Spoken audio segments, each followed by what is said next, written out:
Hello, everyone. I'm Jim Garrison. I want to welcome you to this session of Humanity Rising as we complete a two-day program on modern-day magic.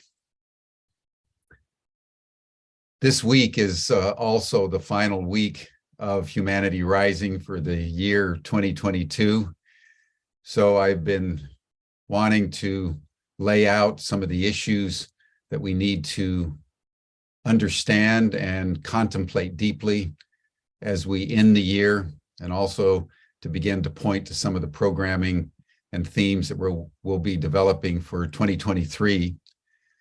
Yesterday, I talked about the war in Ukraine and how the war in Ukraine is really leading to a deconstruction of the global order right at the moment when we need all hands on deck to deal with climate change and a range of other issues confronting the human community as we quite literally teeter on the precipice of self-destruction.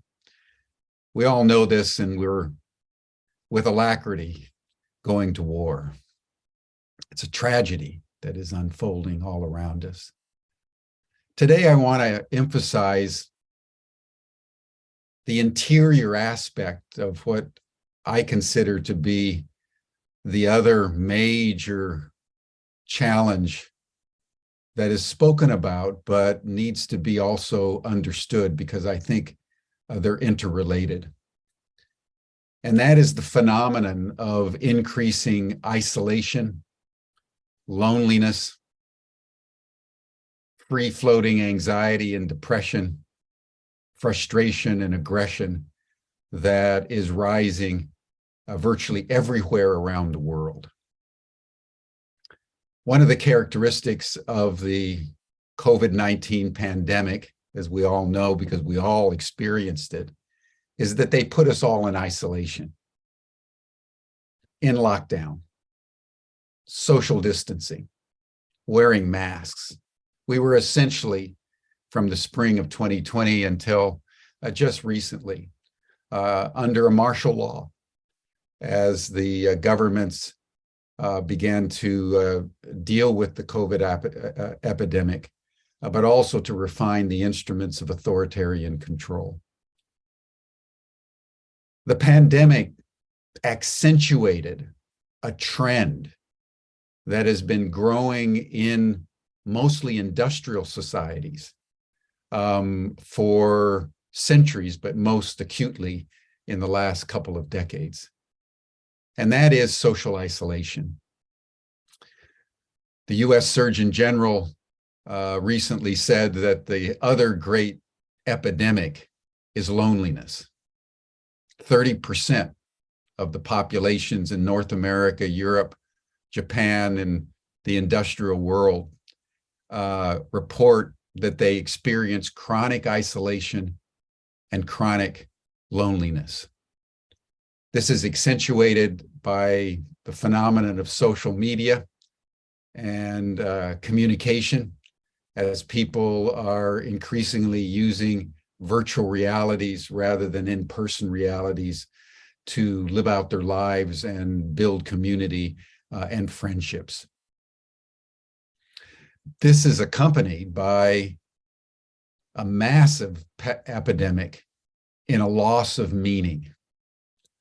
Gallup organization did a poll a couple of years ago where they discovered that when they asked people about whether they found meaning in their jobs, only 13% of people interviewed around the world said that they had meaningful jobs. 63% said that they basically sleepwalk. And about a quarter of those interviewed said that they actively hate their jobs, but they have to do it because they have to earn money. One of the results of this is what has been observed by even the World Health Organization as a free-floating anxiety and depression that doesn't have an object. It's just a general malaise about being in a world that they don't understand and in which they can't find the meaning that they need to give them purpose and abundance and happiness. And the other phenomenon that accompanies free-floating anxiety is free-floating frustration and aggression. If you look at the data that's emerging all around the world, and I don't know of a single country which is accepted, and that is that these stresses are producing behaviors in terms of increases in suicides, particularly among the young people, increases in depression, anxiety, loneliness, domestic abuse, drug addiction, crime, all kinds of indicators of dis-ease in the culture, having to do with our mental, our psychological, our emotional well-being. And as Hannah Arendt pointed out in her masterwork, written in the immediate aftermath of the Second World War, called The Origins of Totalitarianism, she pointed out that the single most important ingredient in mass formation and the manipulation by the governing elites was not brutality. It was not lack of education. It was isolation. And that isolation is the key ingredient in the rise of fascism and all kinds of authoritarianism. And as we look around the world, in addition to the fact that we're now fighting a major war, is we're experiencing the rise of authoritarianism almost everywhere, including the United States. And so I bring this in as we conclude 2022, but also as we conclude this program on modern day magic, to underscore the importance for each and every one of us to take those steps in our personal lives and in our communities to make sure that we're not feeling isolated, we're not feeling lonely, we're dealing with our free-floating anxiety and frustration and aggressiveness in a constructive way. And that's what Humanity Rising has been about from the very beginning. How could we, in the middle of lockdown and isolation, bring people together in the spirit of radical collaboration? And from the very beginning, what we have accentuated is what we've been calling inner regeneration. We need to work together to be sure, but we also need to develop in our interiority the kind of fortitude, the kind of meaning capacity, the kind of openness to creativity and alternative points of view, so that we can think freely, we can associate deeply, and we can generate the kind of capacity in a world which is ripping us apart through the centrifugal force of alienation and rising chaos, that we can maintain an inner equilibrium that will empower us in ways that we need to navigate a world of escalating turbulence. And therein is the opportunity for the solutions that we seek. But the inner coherence required has to be proportional to the chaos that's escalating in the exterior. And that's ultimately what Humanity Rising is about, what Ubiquity University is about, and why we convene programs like we are doing these last couple of days on how to hack yourself and hack the world for the betterment of all. So let us pause as we always do, and let us just breathe together as we begin our program. You'll hear the sound of a bell. When you hear it, just breathe in for 5.5 seconds. You'll hear another bell and just breathe out. We're going to take 10 breaths together. In 1 minute, you breathe 5.5 times and you bring in 5.5 liters of air. We're going to do that twice for 10 breaths. Welcome, everyone.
Thank you, everyone.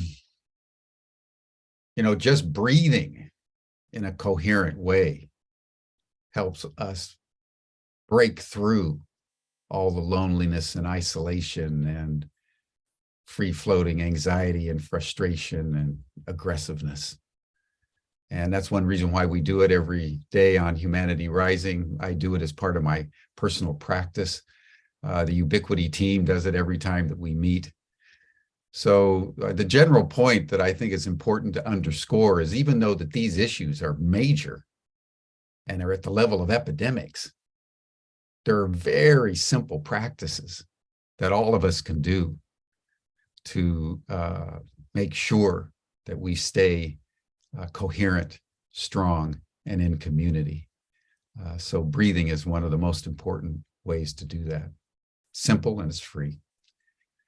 It's my pleasure now to introduce my good friend and colleague, Peter Merry, who you will know well on Humanity Rising. Has really been the mastermind of the development of Ubiquity, and came up with the name Humanity Rising as we were launching forth in 2020. So Peter, thank you very much. Peter has been the convener of this program today through colleagues he has in Austria. So Peter, welcome, and I turn the program over to you. Great. Thanks very much, Jim. Welcome everyone to day 2 of our modern day magic. Yesterday we were focusing on hacking yourself, and today we're focusing on hacking the world. And it's intrinsically linked actually to what Jim was talking about just now, because my sense is that one of the reasons people feel so isolated and so depressed is they've forgotten the nature of their interconnectedness, which is of course logical. If you're feeling isolated, then we've been taught that we're separate from everything, whereas we know fundamentally we're not. But also we've been increasingly taught to be consumers of everything around us, and to kind of give up our power, as it were, to other experts and outsource our own capacity, essentially. Whereas what we really are is co-creators of our reality. And the moment that we realize or remember that, it completely transforms, in my experience, our feeling about life. It brings with it, of course, a sense of responsibility, but also a great sense of curiosity, joy, playfulness. And so this idea of hacking the world and this program that we're running around it is about, well, how does that work? How does that work? Us interacting and co-creating with the world around us. In a way, it's easy to say we're all co-creators of our reality, which I believe we are. But in what way? How does that function? And how do we know? How do we know what kind of effect we're having on the world around us? How does that actually work? But the moment that we can see that, and the moment that we realize that, any sense of isolation basically disappears, because it's no longer part of our worldview, how we see ourselves and how we see the world around us. And a complete joy in the participation of reality is what emerges, because we know we're not just victims of this reality. We're not just consumers of reality. We are actually co-creating this reality as we go along. And we can choose to either do it unconsciously or we can choose to do it consciously. And what the modern day magic program and the hack the world part of that, which is the second half of the program, is about, is enabling us to be conscious co-creators of reality. As I said yesterday, we do the hack yourself part first because we need to be able to learn to manage the energies in ourselves before we engage with them in the world. But so the first half of next year, we'll be running the Hack Yourself program, and the second half of next year, we'll be running the Hack the World program. And the Hack Yourself is a prerequisite for hacking the world, because we've got to have that self-awareness before we actually engage with the energies in the world, which aren't always easy energies to work with. The reason I got into this and was because I was doing actually it was part of the work that I did with Jim years ago around climate change, where we were looking at how you bring together all the different stakeholders that are needed to try to solve some of the challenges that we're facing, the complex challenges that we're facing. And the systems thinkers would say the amount of complexity of the problem determines the requisite diversity that you need to be able to solve the problems. Well, we've got lots of complexity at the moment, requiring lots of diversity. But what I discovered in doing that work over the years, also with the Center for Human Emergence here in the Netherlands, was that complexity, what you start to discover is actually that complexity is too much for the rational mind to be able to grasp. There's no way we can actually understand the complexity of all the different players involved in a certain topic, all the dynamics that are involved. It's just way too much. So you have to, some point, surrender to not knowing and not being able to rationally understand the complexity of these systems. And when you do that, when you let go of that, another level of knowing comes in, which is much more intuitive and is more connected to the energetic dynamics of what's going on in a system, rather than the actual kind of physical or material components of it. And it was in that quest that I came across something called eco-intention that we've featured on Humanity Rising before, the Center of Eco-Intention, who train basically a certain approach to be able to work with the energetic and information architecture of large-scale systems. And I did this 4-year vocational training with them, and the training actually is now, so for a couple of years now, it's available in English, and you can also get the master's degree at the end of it through Ubiquity. But what I found is and people ask, well, why is it important? What you find is that it just works. You work with an organization or a large area of land, and you're putting symbols on maps for a couple of minutes a day, and the goals that are set the things that the people in the project want to achieve, they just happen in ways, though, that they couldn't have predicted or managed. So experiencing that, experiencing how these methods that can't be explained by traditional science or the Western rational mindset, but they just work.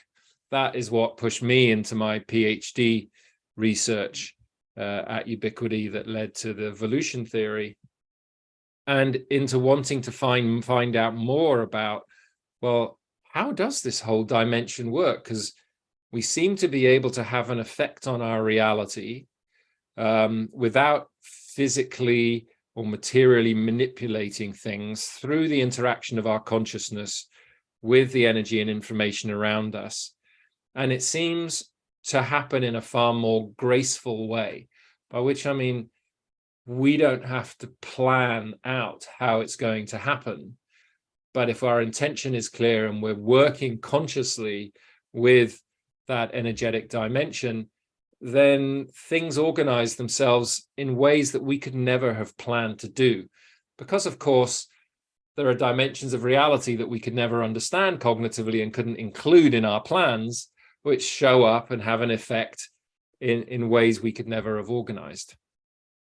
So that's kind of part of the background to my passion about this hacking the world topic, because I feel if we can learn to work, if we can learn to work at this level of simplicity on the other side of complexity, then we'll find that reality starts to organize itself in far more effective ways, in far more graceful ways, in ways that include a lot more of reality than we could ever do with our rational mind, and that creates solutions or creates the conditions for solutions to emerge that are way more in tune with the kind of natural intelligence, I'd say, of life.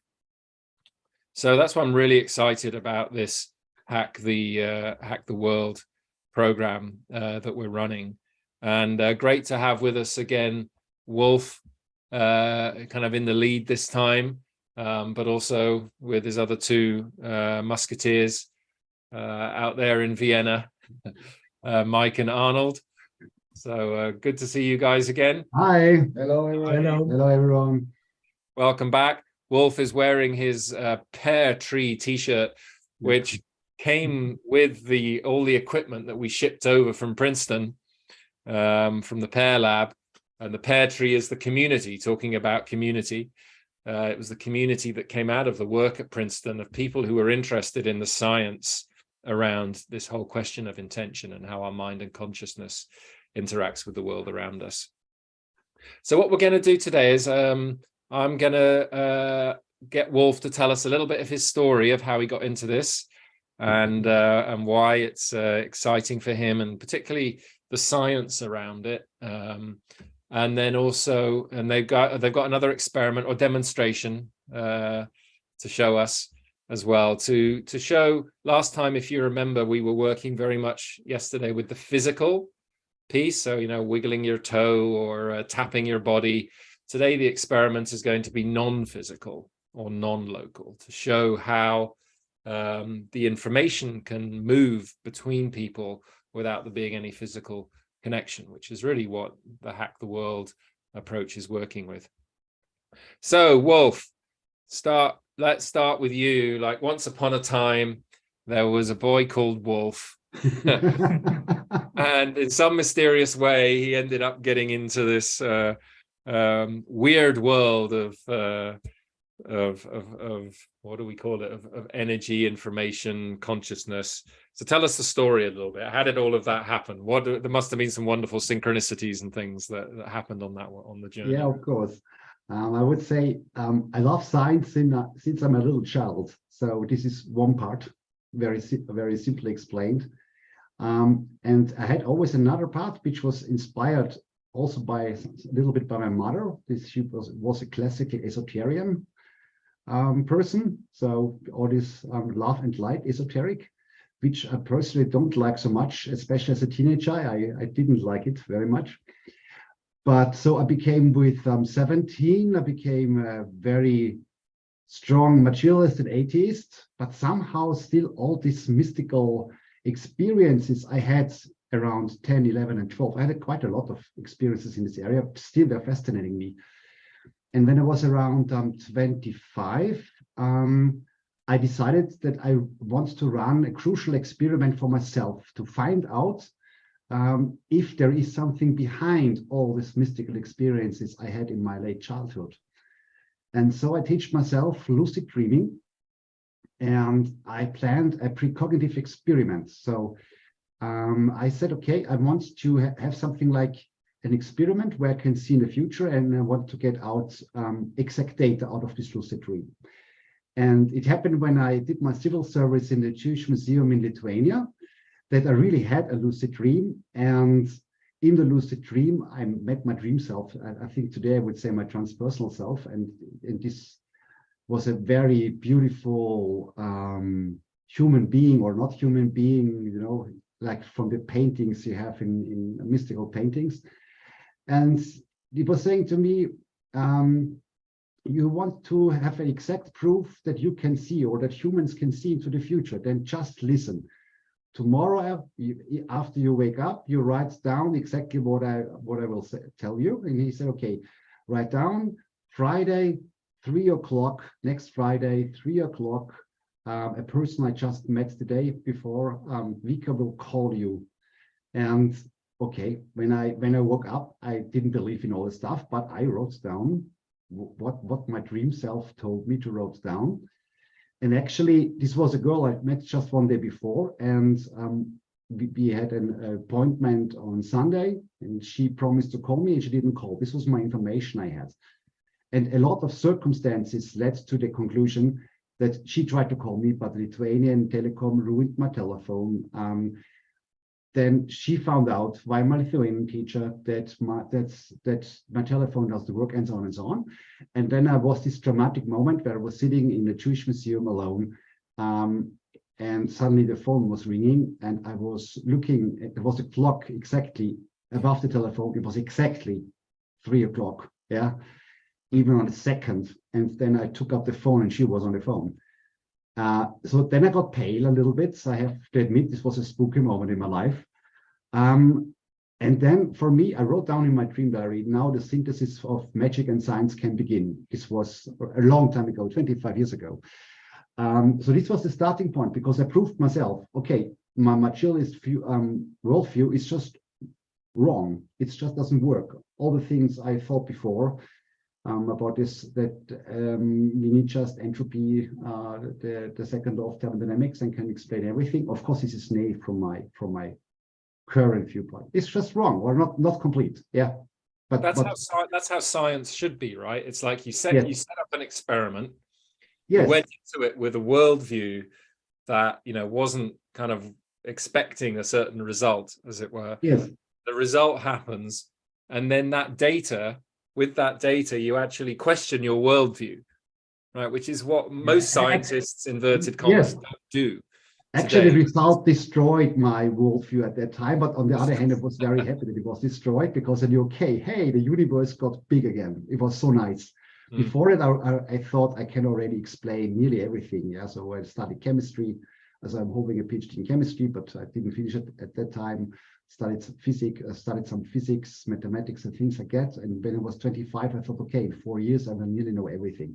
And this experiment just disproved that. And on the other hand, I always was a very curious scientist. So it was such a pleasure to experience that the universe is much more complex, much more bigger, and there are interesting things which are waiting to be discovered. So this was then my mindset.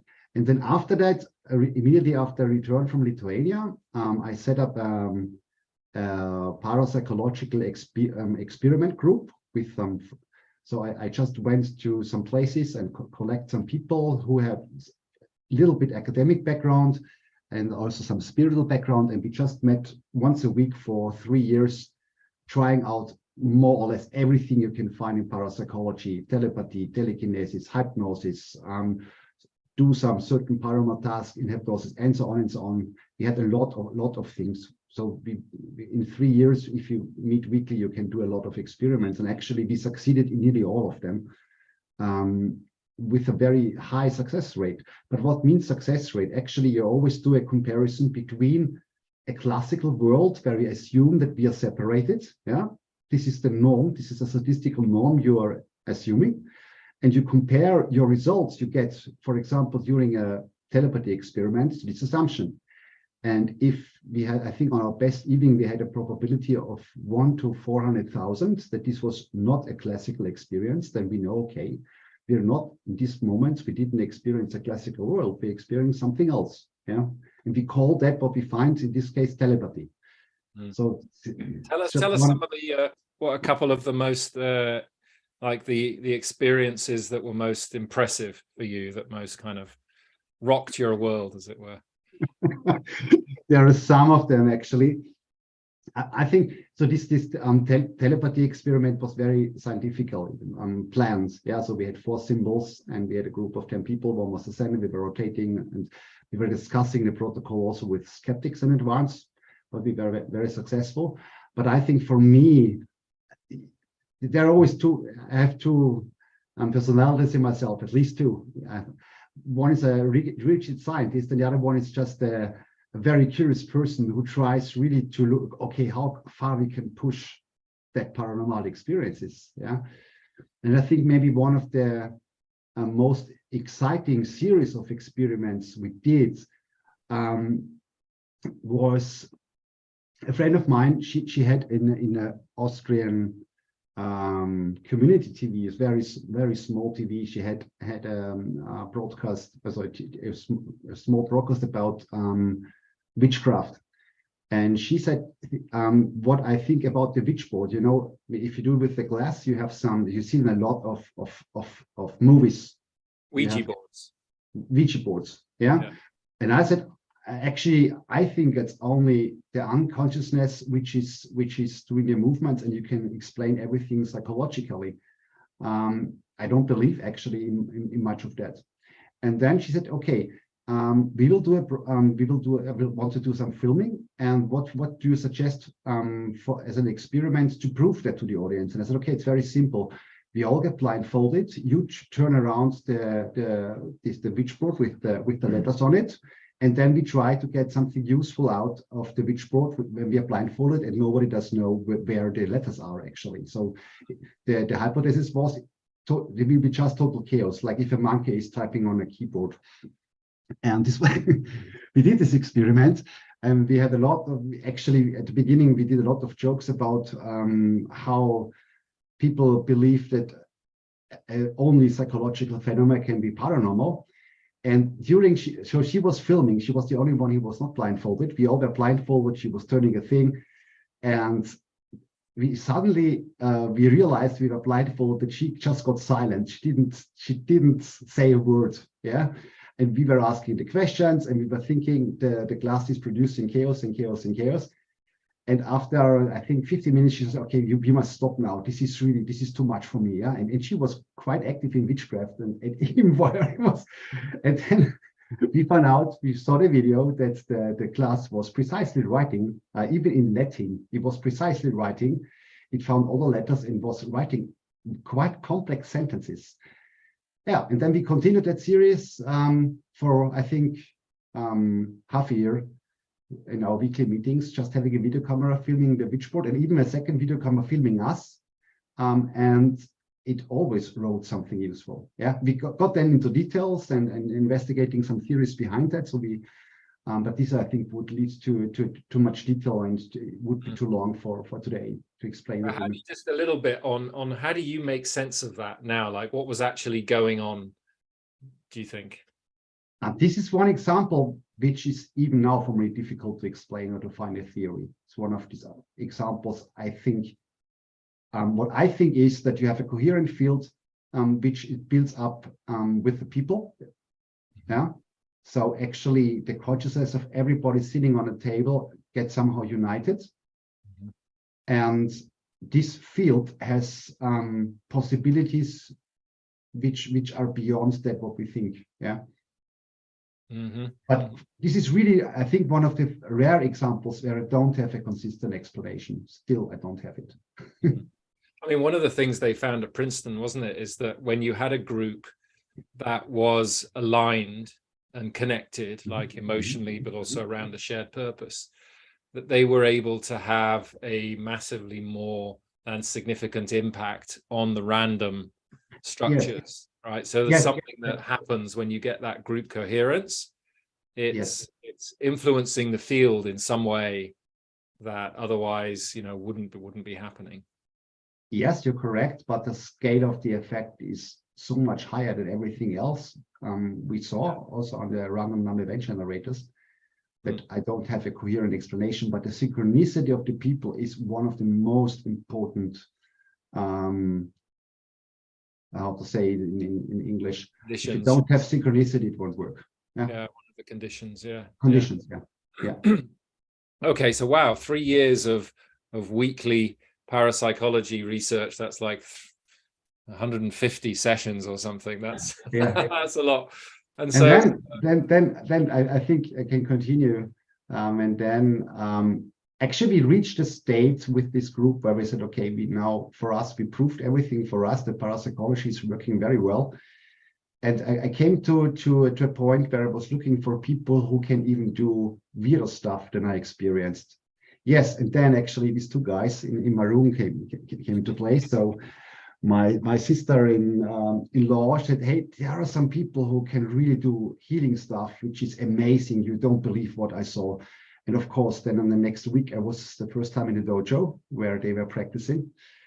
And one way I learned from people, at least at that time, is I'm challenging the people. So that I was not an atheist anymore at that time, but of course I told them, I don't believe in what you're doing. It's just a psychological placebo. So please demonstrate me that it's not like that. And we had, I don't know, we are 4 times a week we were on training. Afterwards, we were going to a Nepalese restaurant and we are continue practicing.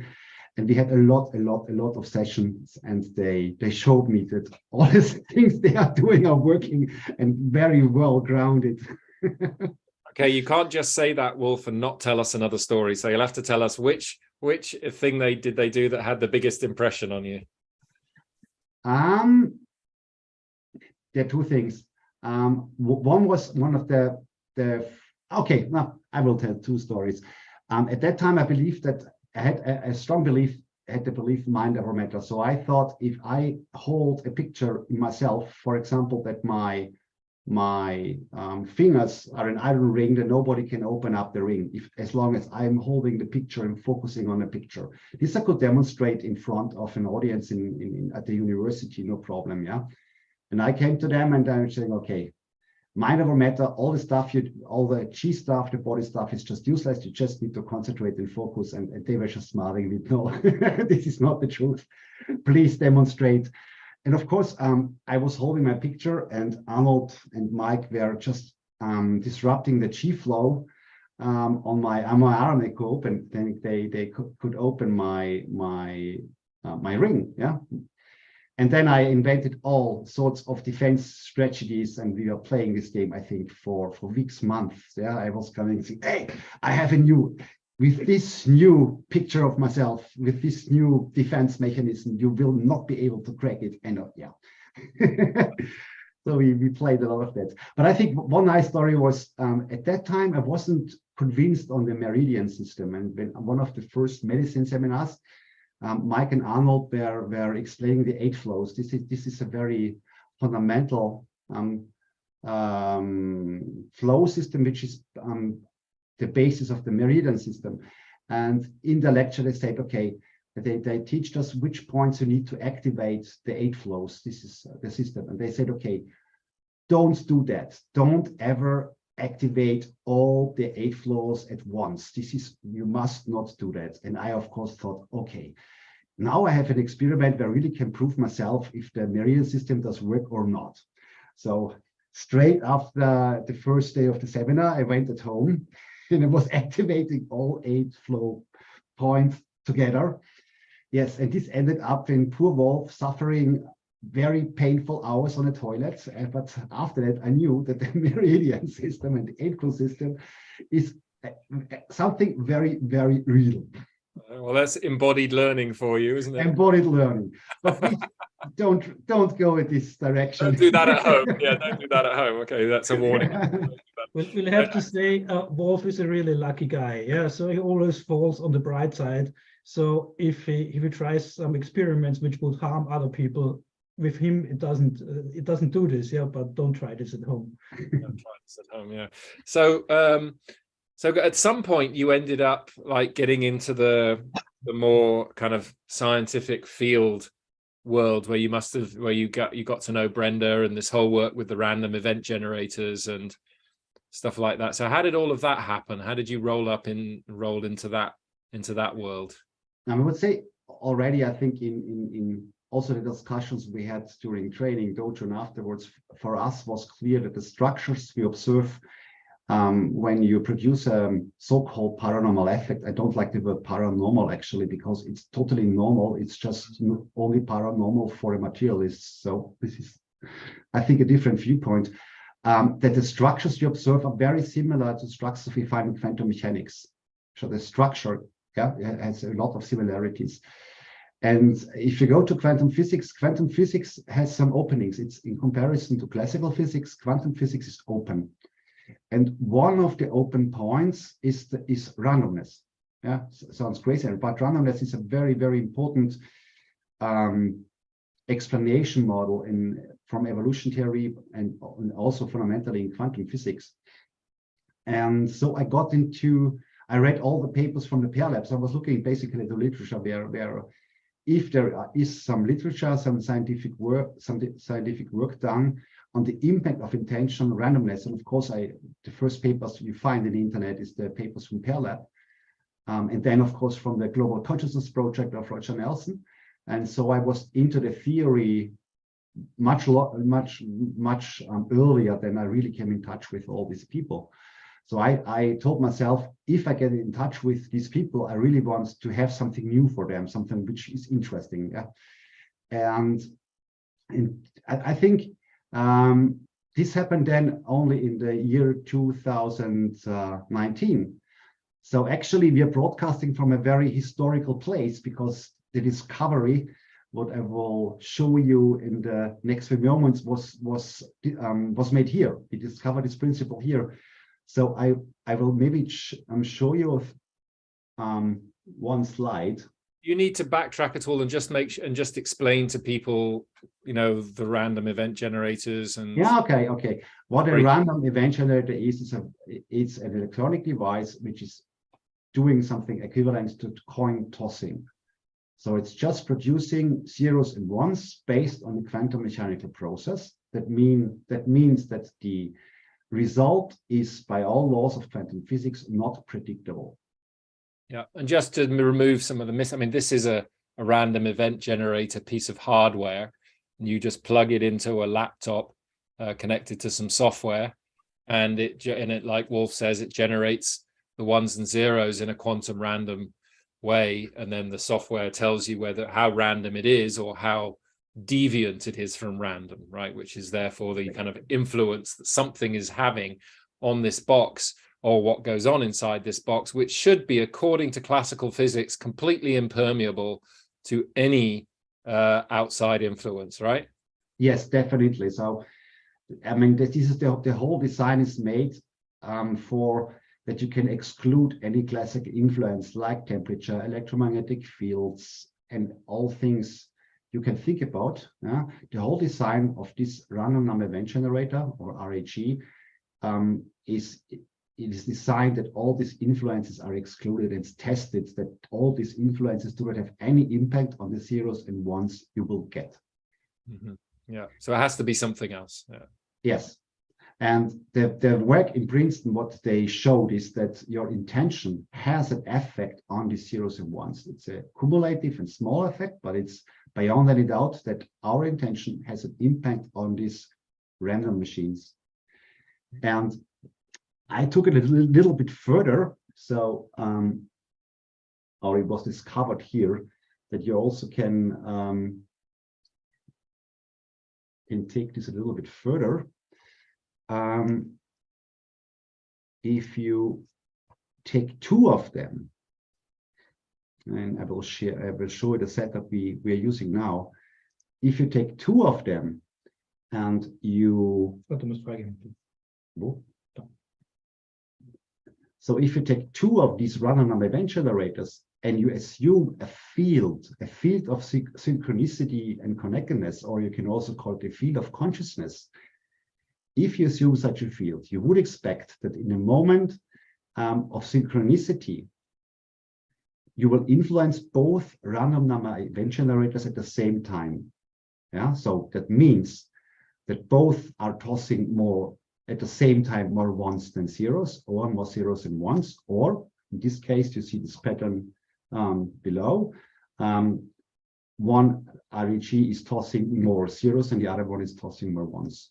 So Wolf, just to explain to people the image at the bottom, if the pattern was just random, so if you had just random pattern, all the lines would be wiggling along the orange middle line. Yes, so if it was just random and it wasn't being influenced by anything, they would just go along the middle. I'll show you on my next slide. The red, the red curves. You would expect.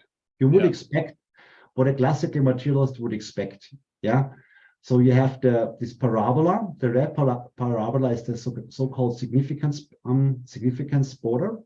So if one of them is a long time outside of this red parabola, you would say it's a significant deviation from randomness. And what you would expect is that both REGs, Alice and Bob, stay within these parabolas and are not correlated whatsoever.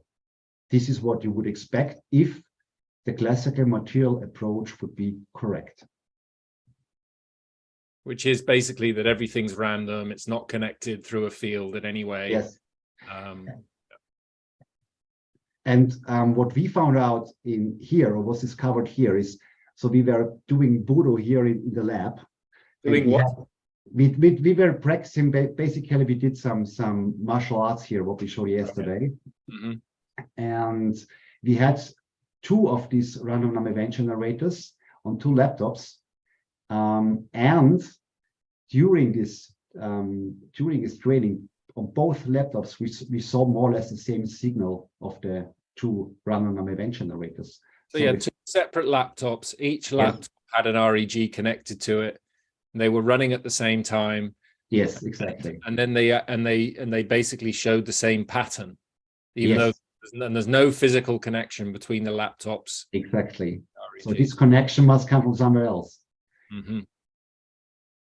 And actually, if you see such a connection, and you can calculate the significance of this connection, and then we know now, because we did already 3 years of research, that the idea that we are all separate individuals moving around in a classical world is just an illusion. It's just not true.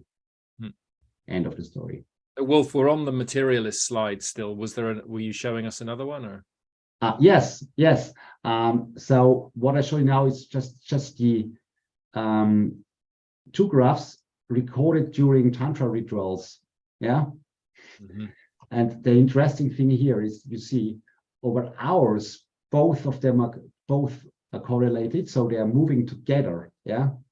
Out of the significance border, and they stay together for 6 hours. And when the ritual ended, they went back to normal. And I think the interesting part is that it was reproducible. So it was a ritual, a structure, a tantric ritual. The structure was the same, but place and people were different. And you see, one was done in November 2019, one was done in July 2022. And you see the similarity, I think, is obvious.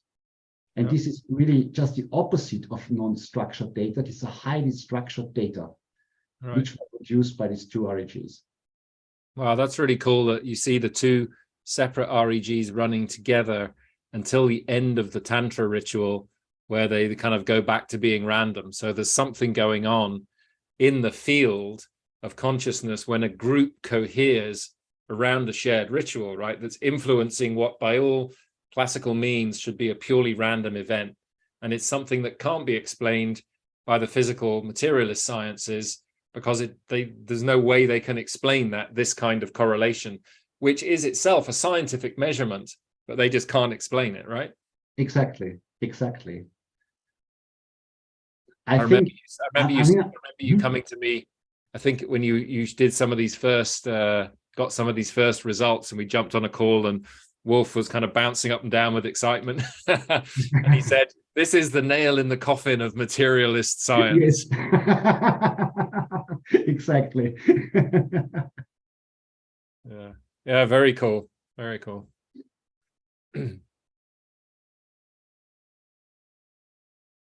So okay, so that's how you then kind of discovered this whole world of the random event generators. And I guess what that did is that took the research to a new level, right? In terms of being able to research. Essentially what we're measuring is this field, whatever we want to call it, a field of consciousness, or the field of energy information that exists between people.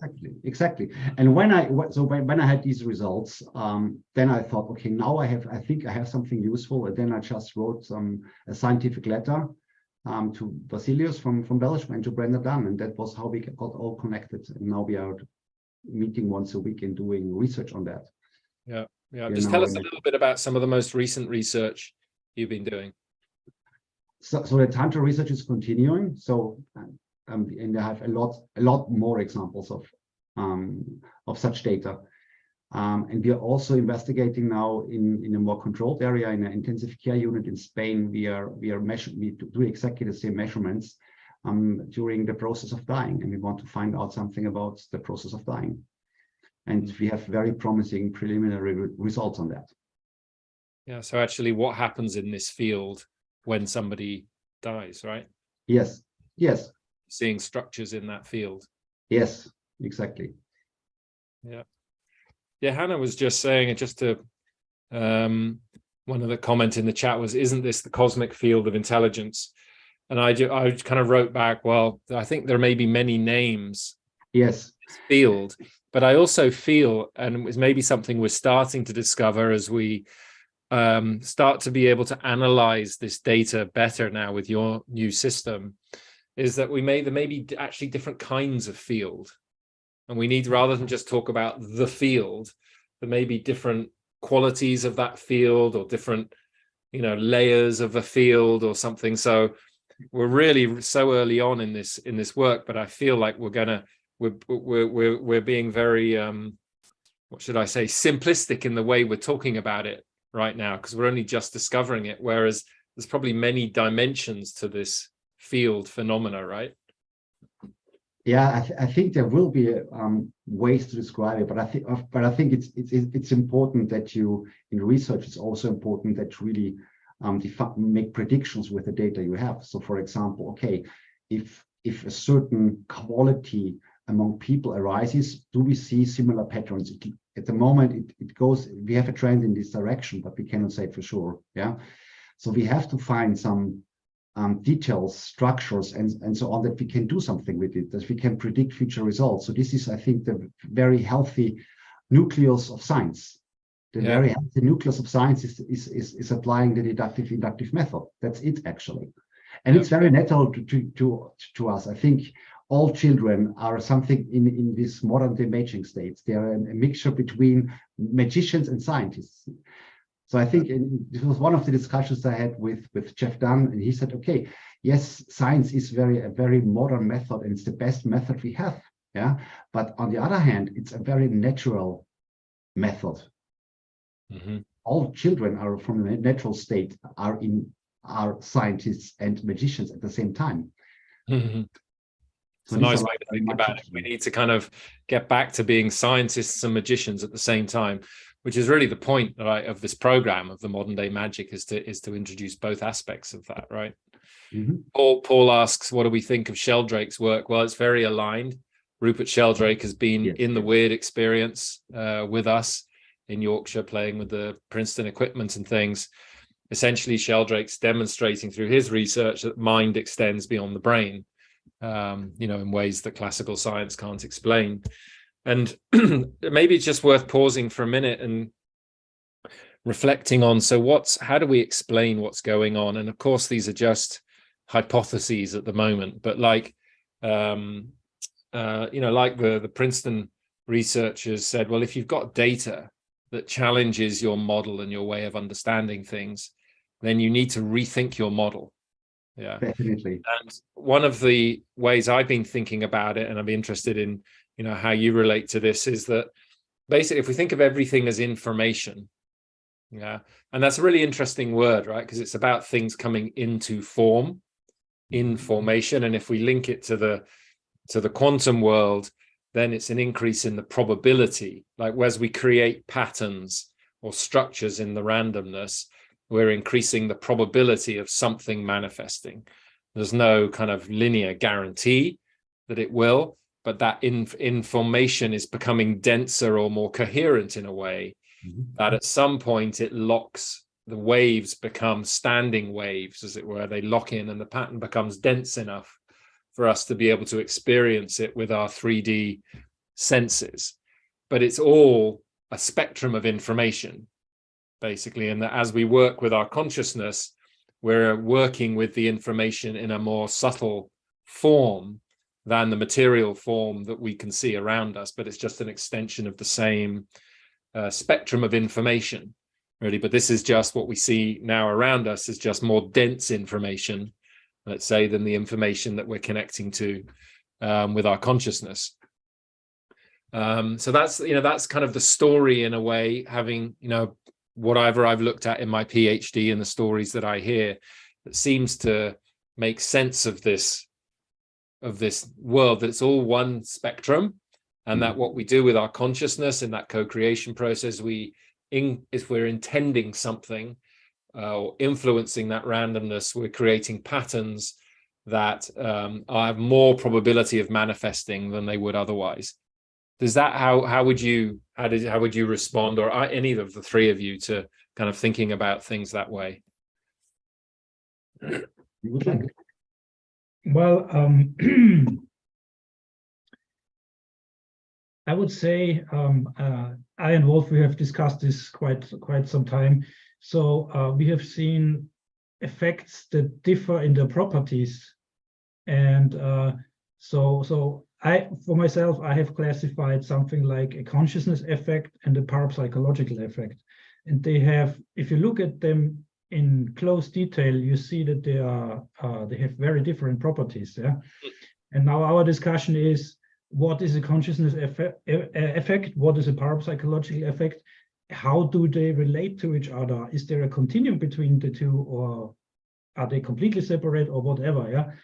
And I think that the research Wolf is doing with these random number generators is very important, because it shows that it is not solely a parapsychological effect as we scientifically understand it now. Yeah.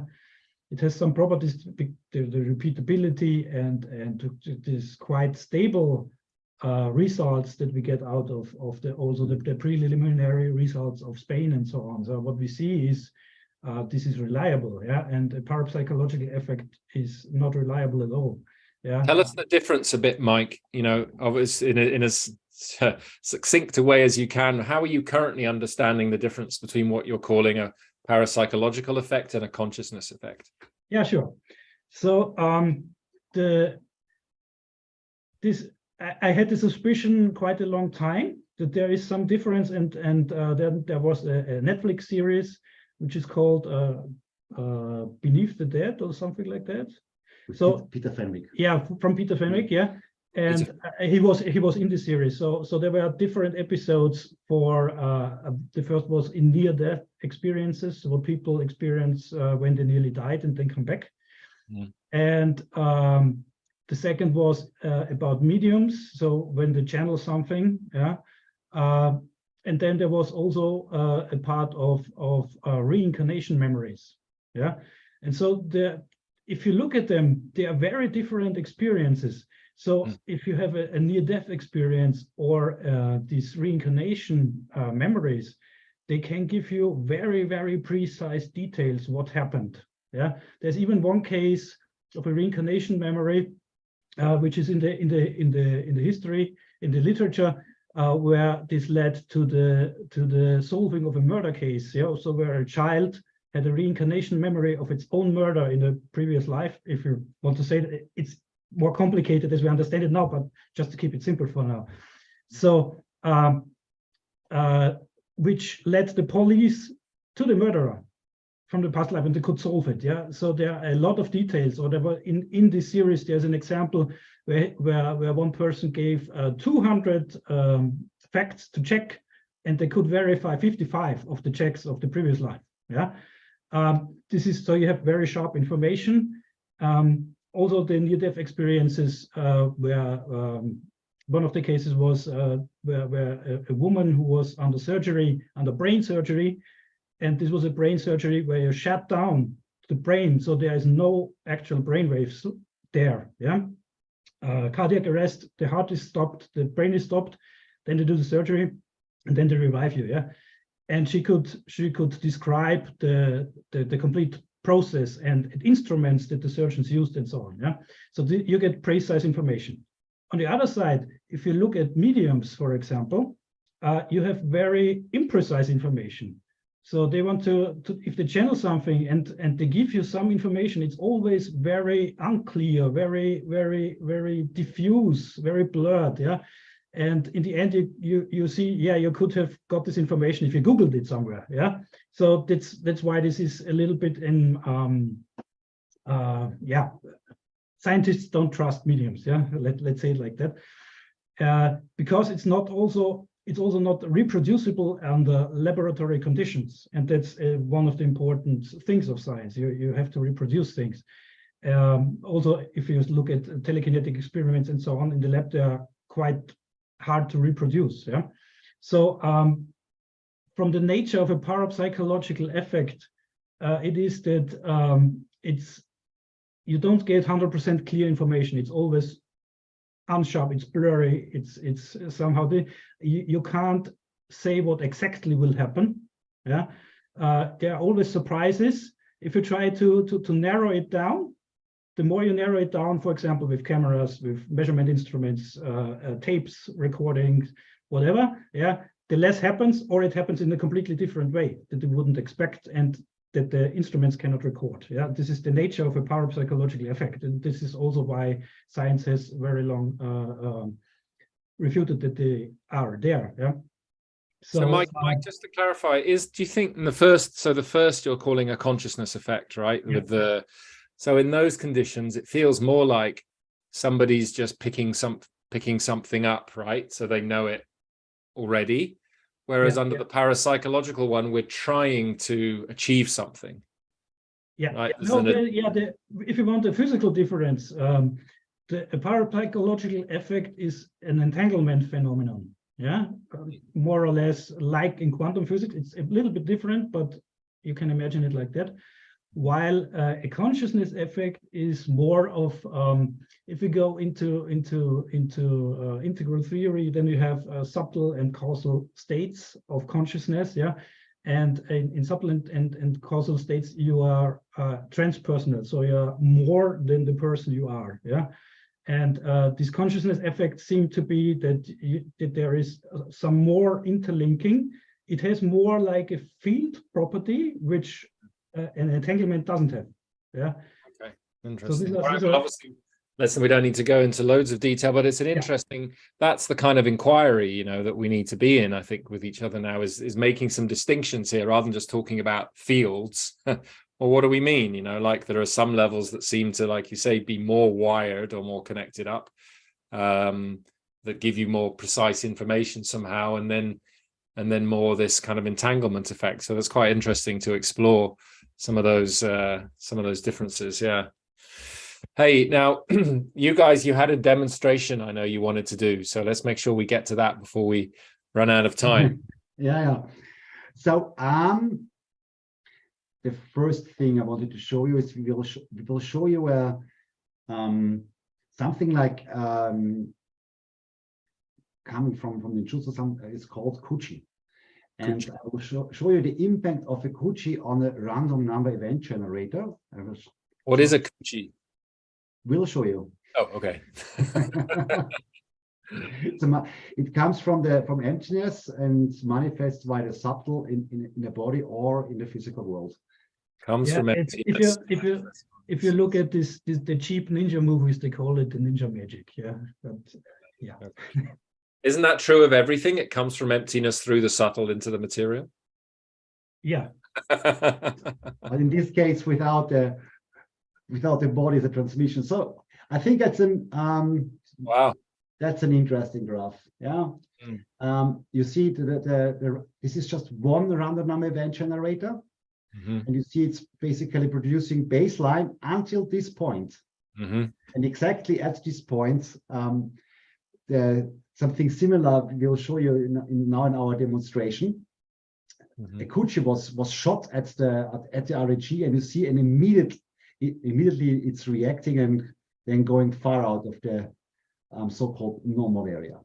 So that's a subtle energy force, let's say. Subtle energy force, exactly. You can being see directed, being directed at the random event generator that by classical science shouldn't be able to be affected by anything.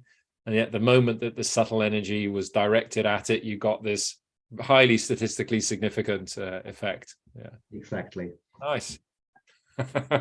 So,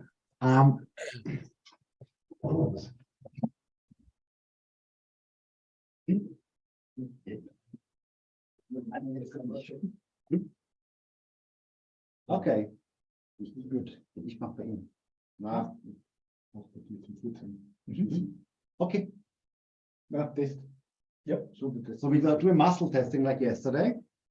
You see, I'm strong. Now I do something like we recorded. I don't think we needed the muscle testing to see that. There's absolutely nothing. Yeah. Okay, so this Arnold, was kind of a big movement. Yeah. So okay, make him strong again. Yeah. Yeah. So you saw this was very big. Yeah. So this can be very, very subtle. It still works. feels like Arnold is torturing poor old Wolf here. Luckily, Mike can heal him again. What we were recording, I was outside of the laboratory and had a talk with Wolf. And down below were some other guys were sitting with the computers, and I did this outside down here, and then we had this effect here. Yes. Okay, so tell us for a moment, Arnold, what did you just do? For me, this is like I have a thought, bringing it to my mind, giving a physical form, and this is producing an effect. This was at the beginning. Now for me, this is just like a feeling. I get in my body and I bring out. So in the beginning, it was like a thought, bringing into mind, bringing into form with my physical body. And nowadays, for me, this is like a feeling I catch from somewhere and just make it real. So do you feel like it's one way to describe it would be you're sending information into Wolf's system that is disrupting? We can show this also on a meridian base. Please test him once more. Hey, look after Wolf. We need him, right? So you have a meridian here going up in front of the body. So when I just push down here, I disrupt this flow of information, and the body gets weak. If I do this in the correct direction, like the meridian flow goes, it's restoring the information that is good. So simple at one level, isn't it? Yeah, but you can also you can use this in very bad stuff too. Yeah, I'm sure. Yeah, but I mean, again, these are like non-physical intervention. There's nothing physical. There's no physical connection between you and it's on an information level. Yeah. But I mean, it was like you talked about yesterday, the kind of ability to imbalance and then restore balance, that they both reinforce each other. So you can do these things and then you can heal it instantly as well.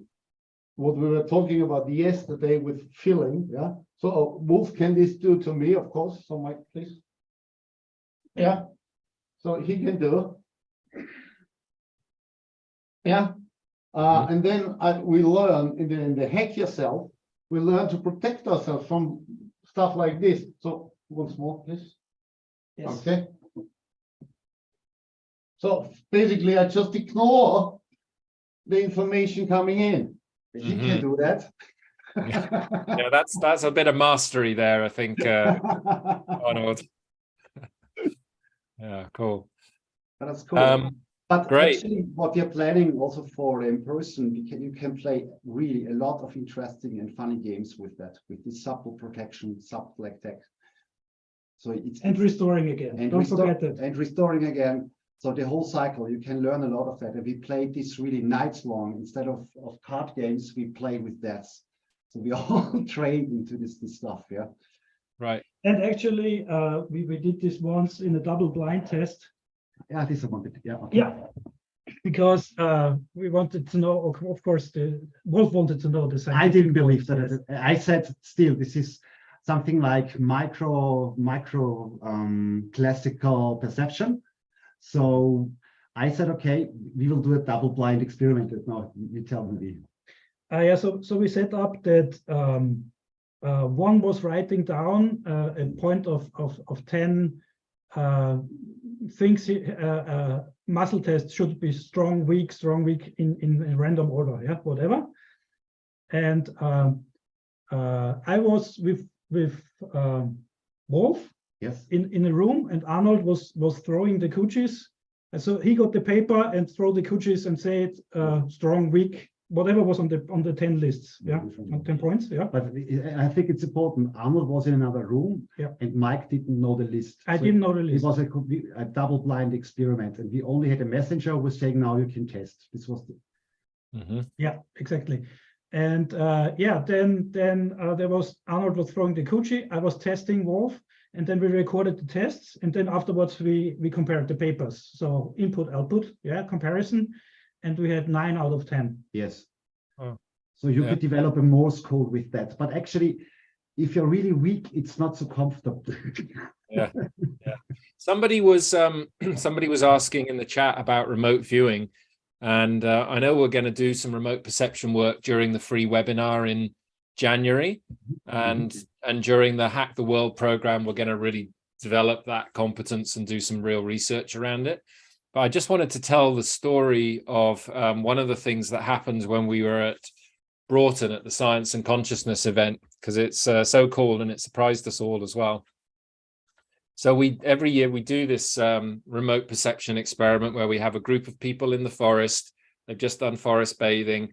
Each person is paired with someone who's still in the conference room, and they go and find a place. They look at something and they try to send that picture back to the person in the room. And then the person in the room is picking it up and trying to describe it and draw it. And you nearly always get hits, like accurate kind of reflections. People pick that up, and the interesting thing is that you ask the people in the room to pick up the picture before the person in the wood has actually even decided what they're going to look at or where they're going to sit. So somebody was asking about time. This happens outside of linear time. Now, last time we had some people with us who were doing a lot of work with these kind of AI generated art. And one person was sitting in the room to receive the picture, and their partner was in the woods sending the picture. And they just typed into the AI machine, they typed in, what is my partner sending me? So you normally, right, with these AI art things, you actually type in a description of what you want the AI machine to generate, and it generates a picture based on your words. Here, it was just the question, what is this person sending me? And I'm going to show you the pictures that came out. So in a minute, what you'll see on the left is the picture the person had in mind when they were trying to send to their partner. And the picture on the right is what the AI art system generated without any verbal clues. So here on the left is the picture that the person had in mind. a tower, basically, in water. And here on the right is the picture that the AI art system generated in response to the question, what is my partner sending me? Not a tower in water, just what is my partner sending me? So that kind of blew all of our minds for a bit, until we started to think, well, when you look at what this software is composed of, there's actually a lot of random structure in this AI art software. And so you could understand it this way, and that the intention is that the person is sending is influencing the randomness in the AI art software to generate something that's kind of coherent with what they're sending. But if you think about the implications of that on the REG, we're just seeing the kind of quantity of impact that somebody is having with their intention. On this AI art system, you suddenly started to see the quality of what somebody was sending as well, not just the influence, but somehow that information that they were sending was reflected in the AI art software. So that's a whole nother domain of research that I think we need to get into. But that was pretty interesting in terms of the remote perception question somebody had. So so just as we move towards the end here, I'd love, Wolf, just to touch base on the kind of why, in a way, why do you feel this is important work to be doing? Why are you kind of dedicating so much of your life to it, both in terms of, the course we're doing, obviously, but also with Weirder Tech, where we're trying to build these lamps that will respond to our intention and things like that. It's the thing you're most excited about. Why is that? Why do you think it's important and relevant for today? I think that something to be, if we can measure the field of consciousness, if we can measure the field of connectedness, I think this can be the basis of a new modern Western spirituality. So I think it's very important to combine, let's say, old wisdom, old magic, whatever we know, with really the best what we have from modern times, especially science, scientific method, but also modern communication structures, modern organizational structures. So we don't want to have a medieval structure in our groups anymore. Yeah. So I think this modern type of investigating a subject and to have something which can measure that impact you have. So it's basically, I'm fascinated by this feedback process. We have an impact on a physical device which can measure what is your inner states are doing. And then I'm fascinated by the perspective to, okay, there is a big wide landscape out there. We can explore it with our new modern methods. Of course, we can also and I think this idea of that we are all isolated, that which is now so present in the Western society, can just be disillusionized every day if somebody is sitting in front of this, for example, Weirder Tech device with these two REGs and practicing some meditations, some hack yourself stuff or whatever. It's a measurable feedback loop. And I think this will change a lot. This is just my personal opinion. And for me, it's also important. I see it as a very, and as an endeavor which will lead the people to more freedom, to more autonomy, and to more connectedness and love at the same time. So, short version. That's a good reason. Mike, were you going to say something there? Well, yes, I just wanted to add, without getting burned as witches. Yeah, so right. A few hundred years ago, just for what we showed here, we would have probably been burned. Yeah. So somehow it all got buried, didn't it? It all got buried and it all got pushed to one side when we separated science and spirituality, or we gave kind of spirituality to the church and and science wasn't allowed to touch it. And now we're at that point where it looks like we're going to be able to reintegrate these things, which is, really exciting. And I think somewhere will heal a major collective trauma in the human story as well, because that separation is so artificial, and it's just disconnected us from the reality that we are actually a part of, And I think somewhere it's something that everybody experiences deep down as extremely painful, and is driving a lot of the splits and problems in the world today. So I think it could really have a seriously positive impact. Yeah. So cool. Good work. So thanks, guys, for today. Time flies when you're having fun. It's 20 past. Anything any of you want to add? Arnold, anything you want to add before we... I just want to say one thing here, and it is what you call the three musketeers. These two guys are the scientific part.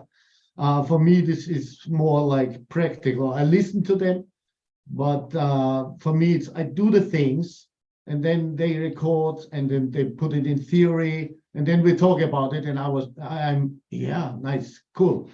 Yeah, so I read also this stuff, and I do the things, but I'm not so much into explaining, because I'm more into I want to do. Yeah, it's come from my inside. I do, and these two guys help me translate what I experience. Yeah, when I'm teaching and I want to teach this to the people, they help me translate what was going on in myself. Sounds like the perfect combination. That's why I'm so excited about this whole Modern Day Magic program, and and the Hack the World we're going to do first, which I'm definitely going to participate in.